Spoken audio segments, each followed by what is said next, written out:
मैंने उस टाइम उससे पूछा था, निम्बाराम उसका नाम है, वो सीकर डिस्ट्रिक्ट राजस्थान का है।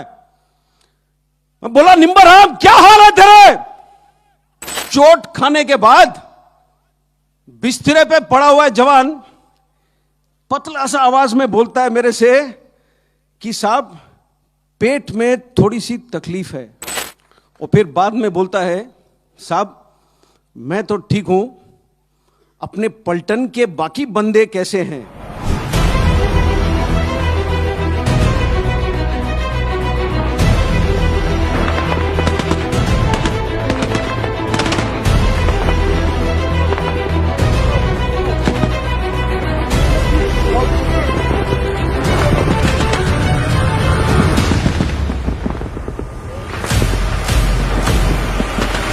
जब हमारा बंदा अस्पताल ले जाया गया हेलीकॉप्टर के अंदर, उसके पेट के अंदर के हिस्से, जो स्टमक है, जो इंटेस्टाइन है, वो पॉलिथीन बैग में साथ डाला गया। पॉलिथीन बैग में हेलीकॉप्टर के अंदर उसके साथ। तो उसको चोट इस प्रकार से आई, जो नर्स ने मुझे बयान किया था, मैं आपको बताता हूं, ये 2003 की बात है, 16 साल हो गए पूरे, 17 होने को आ रहे हैं। उसने नर्स ने बोला कि साहब उसके जो लेफ्ट वाला फीमर है, जो फीमर होता है, जो थाई का सबसे बड़ा हड्डी होता है शरीर का, वो 2 जगह पर फ्रैगमेंट हो गया। फ्रैगमेंट का मतलब क्या है? जो पेंसिल है जब आप तोड़ते हो तो 2 हिस्सों में टूटता है।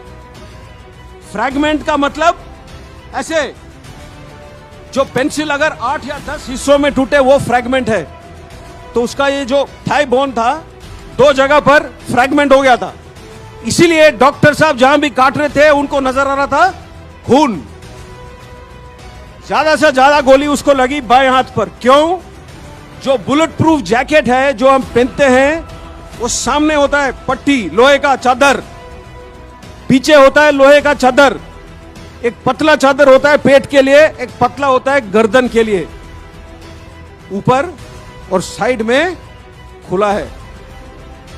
गोलियां लगे उसको साइड में। सबसे ज्यादा चोट उसको ऊपर आया छाती में।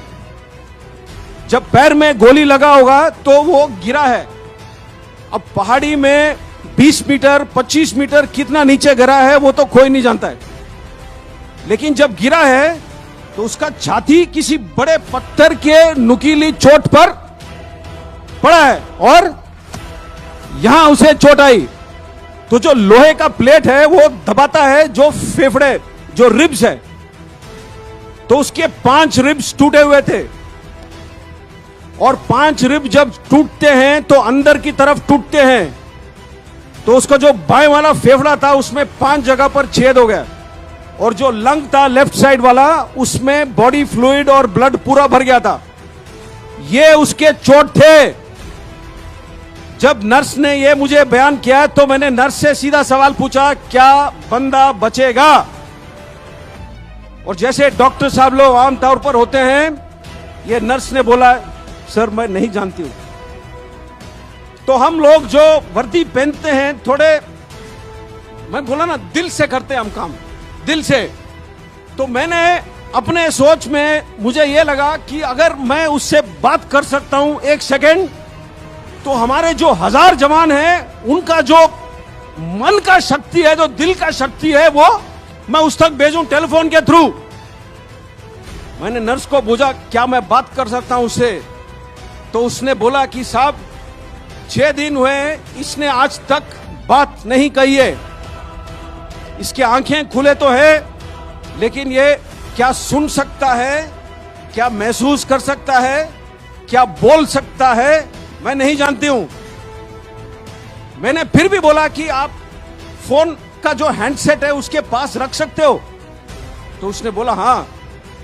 तो उसने फोन उसके हैंडसेट उसके कान के पास रखा। मैंने उस टाइम उससे पूछा था, निम्बाराम उसका नाम है, वो सीकर डिस्ट्रिक्ट राजस्थान का है। बोला, निम्बाराम क्या हाल है तेरे? 15 या 20 सेकंड गुजरे, कोई जवाब नहीं आया। मैंने सोचा शायद वो खत्म हो रहा है, शायद वो सुना ही नहीं मेरी बात, शायद वो बोल नहीं पा रहा है। मैं फोन रखने वाला ही था अपनी तरफ से, क्यों उस टाइम तक मेरा दिल पूरा ही टूट चुका था। फोन मैं रखने वाला ही था, एक बिल्कुल पतली सी आवाज में जवाब आया। इतना चोट खाने के बाद बिस्तरे पे पड़ा हुआ जवान पतला सा आवाज में बोलता है मेरे से कि साहब पेट में थोड़ी सी तकलीफ है, और फिर बाद में बोलता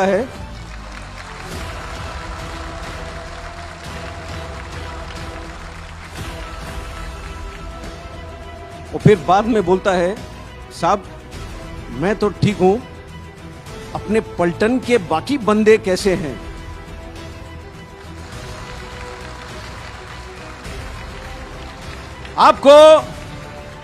आपको कहानी सुनना है तो कहानी ऐसे सुनो, कहानी सुनाना है तो कहानी ऐसे सुनाओ।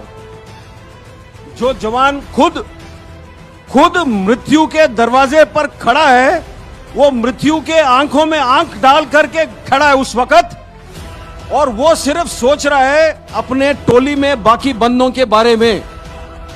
ये होता है सेल्फलेसनेस।